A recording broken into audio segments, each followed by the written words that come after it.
बिस्मिल्लाहिर्रहमानिर्रहीम, अस्सलाम वालेकुम। ईरान की जंग वाकई अब पूरे रीजन में फैलने वाली है और इसका असर जा रहा है चाइना पर।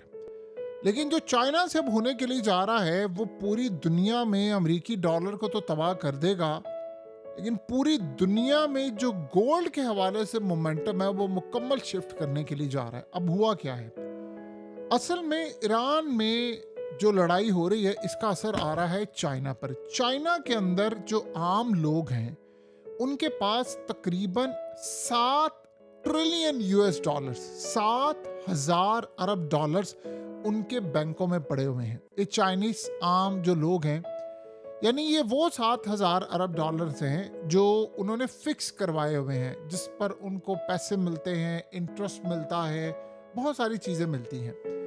एक होता है आम रूटीन में बैंकों में पैसे होना, ये एक अलग चीज़ है। ये है जो जिससे उनको प्रॉफिट मिलता है या उन्होंने फिक्स डिपॉजिट करवाए होते हैं।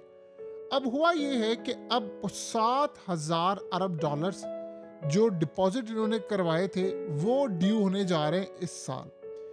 अब ये जो 7,000 अरब है, जाहिर सी बात है ये पहले उन्होंने डिफरेंट जगहों पर लगाया था। अब चूंकि ईरान की जंग सर पर खड़ी है, दुनिया में स्टॉक मार्केट होंगी क्रैश और पूरी दुनिया में जो तेल की कीमतें हैं वो आसमान पर जाएंगी, सप्लाई चेन मुतासिर होगी और जो कैश की वैल्यू है वो जाहिर सी बात है तबाह होगी। अब इसमें हालात जिस तरह के हैं, चाइना के अंदर आपको पता है जो लोग हैं बिजनेसमैन हैं और उनको पता है कि अगर ये जंग छिड़ी तो वो मिडिल ईस्ट तक तो नहीं रहेगी, फिर ये यूरोप इसकी लपेट में आएगा, अमेरिका आएगा तो चाइना आएगा, अमेरिका की जंग छिड़ेगी तो स्टॉक मार्केट क्रैश होगी।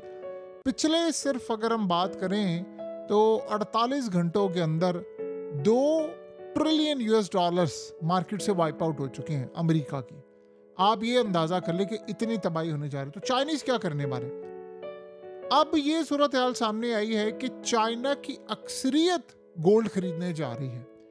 वो ये सोच रहे हैं कि गोल्ड की कीमत आउट ऑफ कंट्रोल हो रही है और इस सूरत हाल में चाइना गोल्ड खरीद रहा है, इस सूरत हाल में बाकी सारे लोग गोल्ड खरीद रहे हैं, तबाही हो रही है, हर तरफ बर्बादी हो रही है। तो ये बेसिकली जो सूरत हाल इस वक्त हो रही है उसका आप तसव्वुर भी नहीं कर सकते कि ये मामला कितना ज़्यादा इस वक्त ख़राब होने के लिए जा रहा है। अब यहाँ जो सबसे बड़ा सवाल ये है कि इसके बाद क्या होगा। देखिए, स्टॉक मार्केट के अंदर तो जो सूरत हाल है, चाइना में जो इंटरेस्ट रेट है, आप अगर रखते हैं बैंक में पैसा या कोई भी, तो आपको 1% मिलता है और 1% लोग जाहिर सी बात है उसका कुछ भी नहीं करेंगे। तो इस सूरत हाल के अंदर अब वो क्या करने के लिए जा रहे हैं, उनको ज़्यादा ऐसी इन्वेस्टमेंट चाहिए जहाँ से उनको पैसा मिले। स्टॉक मार्केट की सूरत हाल ये है कि वो क्रैश हो रही है और तबाही हो रही है और ईरान की जंग के बाद तो तबाही होने वाली है। तो वो ये सोच रहे हैं कि ईरान इजराइल की अगर जंग छिड़ने वाली है और बड़ी तबाहकुन होने वाली है तो हमारा पैसा भी बर्बाद होगा, स्टॉक मार्केट में लगाएंगे तो स्टॉक्स गिर सकते हैं। हमारे पास एक ही रास्ता है, वो है गोल्ड में। अब जो खास तौर पर याद रखिएगा इन्वेस्टर्स हैं वो अपना पैसा गोल्ड में लगा रहे हैं। यानी इस वक्त चाइना के अंदर बड़ी तादाद में लोग अपना पैसा, देखिए होता क्या है कि वो इंश्योरेंस में भी लगा सकते हैं कोई बेटर यानी रिटर्न्स के लिए, लेकिन गोल्ड को वो देख रहे हैं कि ये सेफ हेवन है कि हम अगर गोल्ड बाय कर लेते हैं, कुछ भी होता है एटलीस्ट हमारे पास गोल्ड तो महफूज रहेगा। तो चाइनीज इस वक्त बड़ी तादाद में गोल्ड की तरफ जाने वाले हैं और उसके बाद ये जो मोमेंटम चेंज होगा फाइनेंशियल मार्केट जो चाइना बर्पा करेगी, आप सोचें कि चाइना के अंदर $7 ट्रिलियन US का, अगर इसमें से $5 ट्रिलियन का अगर वो गोल्ड खरीद लेते हैं तो पूरी दुनिया में गोल्ड की कीमतें इतनी ऊपर चली जाएंगी, इतनी ऊपर चली जाएंगी कि लोग आसमान की तरफ देख रहे होंगे कि गोल्ड का करना क्या है।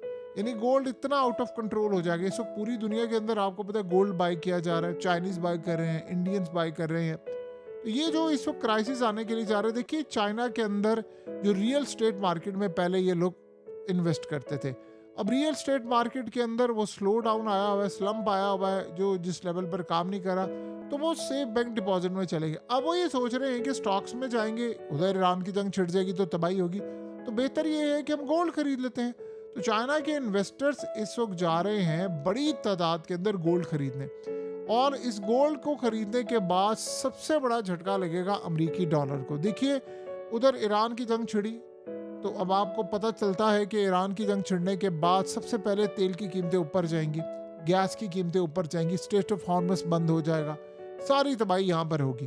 तो गोल्ड की कीमत भी आसमान पर जाएगी। जो इन्वेस्टर्स हैं अमेरिका के अंदर भी, वो इन्वेस्टर्स अपना पैसा अमेरिकी डॉलर की बजाय गोल्ड में जाए, क्योंकि जो मुल्क जंग में उतरता है, क्योंकि अमेरिका ने जो प्लान किया उन्होंने तो ईरान के सुप्रीम लीडर को मारने का प्लान किया है, जो अब तक की सूरत हाल है। तो आप जब मारने के लिए जाएंगे तो ऐसा तो है नहीं कि 10-12 दिन में जंग खत्म हो जाएगी।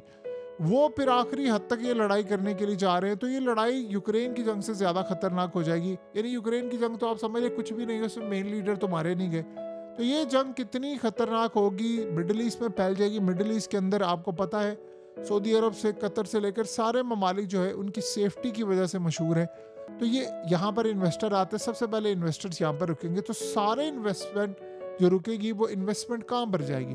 तो जो इन्वेस्टर है वो इन्वेस्टर सबसे पहले देखता है सेफ हेवन की तरफ, कि मैं पैसा कहाँ लगाऊं जहाँ सिक्योर होगा। प्रॉपर्टी में नहीं लगाएगा, क्योंकि जब जंग हो रही होती है रीजन में पूरी, खास तौर पर मिडिल ईस्ट में फैलती है, तो लोग फिर प्रॉपर्टी की बजाय, क्योंकि वहाँ बिकती नहीं है, तो लोग जाते हैं स्टॉक्स में। स्टॉक्स जब क्रैश कर रहे हो तो फिर लोग जाते हैं गोल्ड में या ऑयल में। ऑयल की तो सूरत हाल आप सबके सामने होगी। तो लोग अब जाएंगे गोल्ड में। ये खाली चाइनीज़ की बात नहीं है, चाइनीज़ भी जाएंगे, उसके अलावा बाकी दुनिया के लोग भी जाएंगे। ईरान की जो जंग है वो पूरी दुनिया में फैलेगी, उसका असर पूरी दुनिया में जाएगा, क्योंकि चाइना इसमें इन्वॉल्व होगा। चाइना ईरान को हारते हुए नहीं देखना चाहता, और अगर आयतुल्ला गुरु ने कुछ किया तो जाहिर सी बात है फिर चाइना और रशिया के लीडर्स पर अमेरिका की नज़र होगी। ऑलरेडी मोडोरो को उठाकर ले गए हुए, तो वो यहाँ पर चुप नहीं बैठेंगे। अगर देखिए स्टारलिंक को किस तरह गिराया इन्होंने, ईरान ने एहतजाज को कैसे उन्हें कंट्रोल किया है, ये ईरान की कामयाबी के पीछे रशिया की टेक्नोलॉजी और चाइना की टेक्नोलॉजी का हाथ है। आज ईरान के मिसाइल इस काबिल हैं तो उसके पीछे चाइना का हाथ है, रशिया की भी इनपुट है।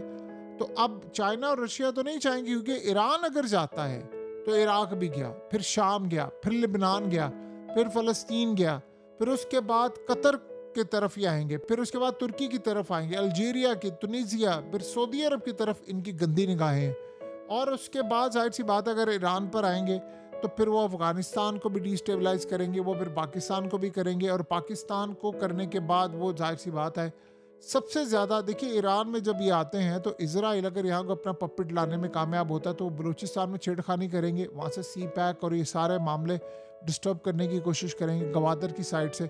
तो ये बेसिकली सूरत हाल इनके लिए भी खतरनाक होती है। तो चाइना को यहाँ पर रोकना है। आप बताइए सऊदी अरब को इस वक्त क्या करने की ज़रूरत थी कि भाई हम नहीं चाहते यहाँ पर हमला हो, किसी सूरत ना हो, कोई रिजीम कुछ नहीं, वो चाहते हैं ईरान पर हमला ही ना हो। कतर भी यही चाहता है, क्योंकि सबको पता है अगला नंबर इजराइल की लिस्ट में मुसलमानों के किसी नए मुल्क का होगा, तो वो यहाँ तो नहीं रुकने वाला। आप सोचो ना, नेतन्याहू ने अगर यहाँ तक बात कह दी कि 700 मिसाइल अगर मार देता है ईरान तो इतने तो मैं सहने को तैयार हूँ, और उसके बाद अगर तबाही होगी तो फिर वो आउट ऑफ कंट्रोल है। अमेरिका को इन 700 मिसाइल के अंदर ईरान में रिजीम पूरा कोलैप्स करना है, तबाह करना है। तो ये कोई छोटी बात होती है कि ये इस तरह काम करने के लिए जा रहे हैं। सो अब आपको ये बात सारी समझ आ गई है कि क्यों ऐसा कर रहे हैं और हालात किस जानिब जा रहे हैं। इजराइल जिस लेवल पर भी इस वक्त गेम खेल रहा है या जो भी मामला कर रहा है वो एक अलग सूरत हाल है, लेकिन ये मौजूदा सूरत हाल तो हमें इंडिकेट करती है कि बहुत बड़ी एक तबाही, बहुत ही ज़्यादा बड़ी एक तबाही सर पर खड़ी हुई है। और इस सारी सूरत हाल के अंदर चाइना के अंदर जो लोग हैं उनको भिनक पड़ जाती है पहले ही, इन्वेस्टर्स को भी और आम लोग। देखिए रिसेंटली जो चाइना में लोगों ने गोल्ड बाय किया, कीमतें ऊपर गई, तो वहां पर बड़ी तादाद में लोगों ने गोल्ड बाय करना शुरू कर दिया था। तो अब तो वो ये समझ रहे हैं कि जंग जब पूरे रीजन में फैल रही है, पूरे खत्ते में फैल रही है, तो हम गोल्ड क्यों ना बाय करें। चाइनीज देखिए माल वो बेचते हैं, सबसे ज्यादा वो मुतासिर होंगे। ये कतर ने कहा है ना कि हम मुतासिर होंगे, या बाकी सारे या सऊदी अरब या तुर्की है वो सारा पूरा रीजन होगा, सबसे ज्यादा ही चाइनीज मुतासिर होंगे। कतर की तो सिर्फ एलएनजी जाती है, तेल जाता है, ठीक है, इन्वेस्टमेंट का भी मसला होगा उनके मुल्कों में, पूरे मिडिल ईस्ट गल्फ कंट्रीज में, लेकिन आप गौर करें तो चाइना का तो माल ट्रिलियंस में जाता है पूरी दुनिया के अंदर, और हर महीने जाता है, रोज जाता है अरबों डॉलर्स का माल। तो चाइना का असल में जो माल जाता है वो काफ़ी ज़्यादा उससे इफेक्ट होते हैं, उनकी फैक्ट्रीज काम करती हैं, फैक्ट्रीज ठप होती हैं। आपको पता है जब ट्रंप ने टैरिफ लगाया है तो इस टैरिफ के बाद चाइना को नुकसान भी हुआ है काफ़ी ज़्यादा। जाहिर सी बात है उनकी इकोनॉमी पर असर पड़ा है, उनकी फैक्ट्रीज जो माल बनाकर बेचती थी उनके लिए काफ़ी असर पड़ा।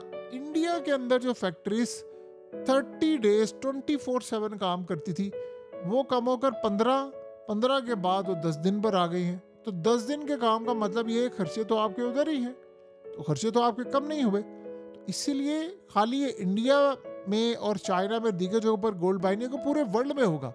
ये अभी जो चाइनीज जो बाय करेंगे उसकी देखा देखी इंडिया में भी बाय होगा। और आप फिर अंदाजा कर सकते हैं ट्रिलियंस ऑफ डॉलर्स का गोल्ड जब बाय करेंगे इन्वेस्टर्स, तो मामला कहां से कहां जाएगा।